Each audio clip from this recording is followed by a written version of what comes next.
The lesson outcome for this video is I can create and analyze stem and leaf plots and histograms. So a stem and leaf plot is a data display that organizes data based on their digits, and in this most cases it's going to be talking about the tens place and the ones place. I'll show you an example on the next slide. And a histogram is a bar graph that displays data from a frequency table.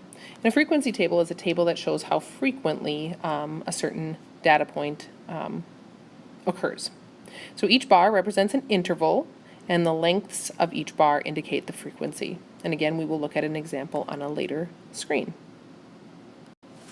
So here's a list of some basketball players who have scored the most points in a single NBA game and how many points they scored. And we're going to create a stem and leaf plot for this data. All right, so just so you know, this data, I actually have it listed as the leading point scorer in a single game, Wilt Chamberlain with 100. And then going down to the 15 names, LeBron James has had a game with 61 points. So to make a stem and leaf plot, we use a vertical line that separates. I'm actually going to draw this over here. Hold on one second. All right, that separates what we call the stems from the leaves. Now the stems are going to be like your tens place for each data point, and your leaves are going to be the ones place. So I'm actually going to start with Kobe Bryant here for just a second instead of Wilt, because it's going to help, I think, explain how something's going to work in our stems column. So Kobe Bryant had 81 points in a game once. So the 8 is in our tens place, so that's going to be in the stems column, and the 1 is in the ones place, and that's going to be in the leaves. So we can write 8 here for the stem and 1 here for the leaf. Now, the reason I didn't want to start with Wilt Chamberlain is because Wilt Chamberlain had 100 points in a game. So what do you think our stem would be for 100? Well, it would be 10. Okay? And it's 10 because we just need the ones place. Now the ones place is the 0 right here. We need that for the leaves, and then the 10 right here would be for our stems. All right, let's go on to David Thompson. David Thompson had 73 points in a game, so we put the 7 new stem because it's a new tens place, and a 3. Now what happens next is we have Baylor here, 71 points. All right, so he also has a stem or a tens place of 7, but his ones place is a 1. So we're actually going to just put a 1 right there. Okay. Then David Robinson was also scored 71 points. Now we don't need to put another stem because the 7 is the tens place, but we do need another leaf of a 1 right there to show a separate data point. Michael Jordan had 69 points, so a 6 here and a 9 there. Pete Maravich, a 6 and an 8, 68 points. Rick Barry, 64. And we just keep going on in this manner. So here we go, 63, so 63. Another 63 and a 62, so 63 and a 62. Now we're down to this one here, 61 for George Mikan, so 61. And then 2 more with a 61. Now we might want to just make sure we have all the data points there, because sometimes it can get a little crazy. Just make sure you have 15 leaves here because we had 15 data points. So 1, 2, 3, 4, 5, 6, 7, 8, 9, 10, 11, 12, 13, 14. So fair enough, I missed something along the way. Let's find out what I missed. Okay, so here it is. We have 4 of them with 61. Notice that we have 4. So that's good for me to make a mistake along the way here so that you realize that we should be checking our work on that. So now we actually are going to rewrite this so that it's in the appropriate form at the end. I'm going to move it up here actually, and our stems and our leaves. Now what we typically want is our stems to go from smallest to greatest and our leaves from smallest to greatest over this direction. So I'm actually going to reverse this order, and I'm going to write 6, 7, 8, and 10. And then with each of those, I'm going to put their leaves in numerical order from smallest to largest. So our 0 right here goes with the 10, so we're going to rewrite that here. And then 81. And now we're going to rewrite the 311 as 113. So in order from smallest to greatest. So 113. And then we're going to do the same thing for our numbers in the 60s. So we have 1, 1, 1, 1, 2, 3, 3, 4, 8, and a 9. Again, you might want to even double check again that you've done got all the data points, 1, 2, 3, 4, 5, 6, 7, 8, 9, 10, 11, 12, 13, 14, 15. So there's our stem and leaf plot, okay, for this data. And typically we do include a key for how to read it. So for example, let's use the data point 73. Okay, so what we would say is that 7 and then the line and then the 3 equals 73 points.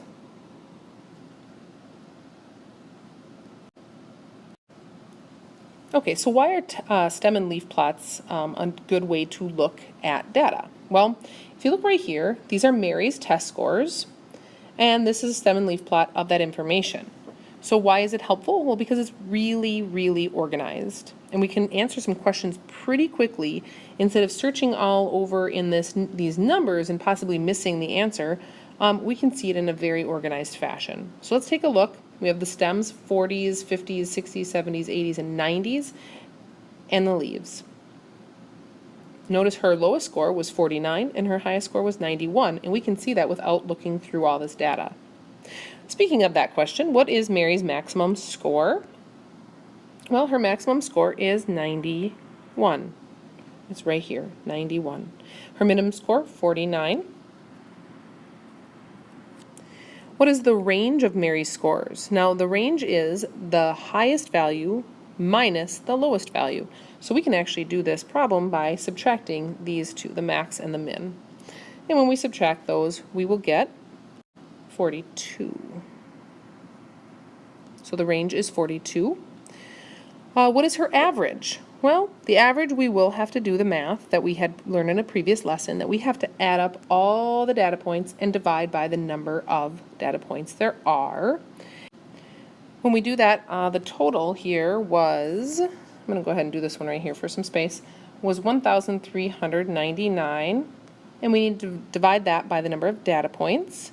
If you look here, it might be easier for some of you to find out how many there are. 1, 2, 3, 4, 5, 6, 7, 8, 9, 10, 11, 12, 13, 14, 15, 16, 17, 18, 19, 20. So we're going to divide that by 20. And when we do that, we get 69.95. So her average is 69.95. So just shy of 70. If you look at the data, does that make sense? Right in between 60 and 70? Sure does, right? Her median score, well, median scores can also be found without putting all of this in order because it's already in order here. So if we cross off like the leaf at the high end and the low end, then these three with these three, and then the lowest one with the highest, the lowest with the highest, the lowest with the highest, the lowest with the highest, the lowest with the highest. Then we know between 72 and 73 is our median, and between 72 and 73 is 72.5. I'm going to erase all of these little marks so that I can use this data again. There we go. What is her mode score? Well, her mode is the most common. Well, it's not in the 40s or 50s or 60s, but in the 70s she's got 3 3s. So 73 was the most common. Notice that there are 2 5s here, but not 3, and 2 5s in the 80s, but not 3. So 73. And again, which central tendency should Mary share with her parents? Well, sharing with her parents, she might want to say, hey, guess what? My mode, my most common score, was 73. Because we would, probably want our parents to see our best performance. If she said her average was just below 70, I don't think they would be super disappointed, depending on how she usually does on her tests, I guess. Okay, so here is an example of what a histogram is like. A histogram takes data and puts it kind of like a bar graph, and we're going to look at the data from this frequency table. Now, a frequency table shows you how frequent the frequency, or how many data points there are for a set or a range of information. So in this case, it's ages. So from 0 to 9-year-olds, 10 to 19-year-olds, 20 to 29-year-olds, and 30 to 39-year-olds. These should all be in equal intervals, as they are. Like, I didn't put 30 to 100 years old here. Otherwise, that would be not correct. So the frequency tallies how many times those ages occurred. In this case, it was a survey in a mall last Saturday afternoon from people who were walking around the mall. All right, so as we can see, there were 3 people from 0 to 9, 6 people from 10 to 19, and 4 people from 30 to 39. So we are going to make a histogram. Well, first of all, pay attention to, we're going to use an X and Y axis, of course. The ages are going to go down here, and then the frequency is going to go here.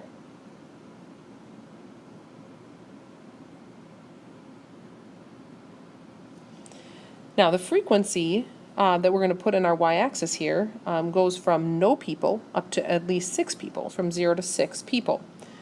So we might want to put some marks in here.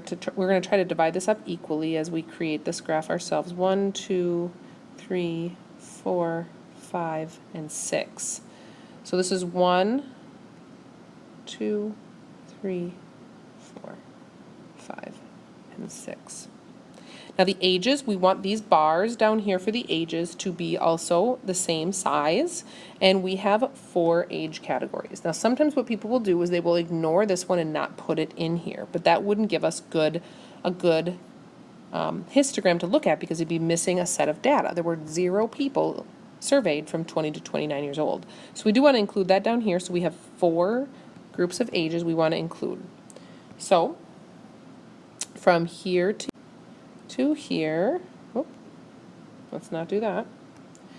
From here to here is our 0 to 9-year-old group. And the same size bar is going to go to here for our 10 to 19. And then to here for 20 to 29.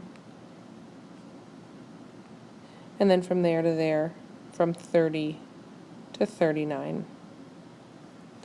So we're going to make a bar for each of those age groups. For 0 to 9, we have 3. So we're going to go up to 3.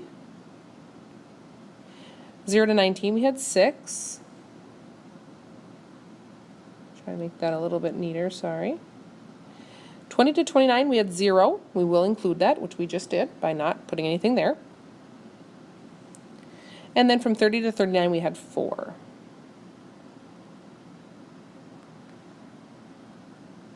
So there's our histogram based on our frequency table of this data.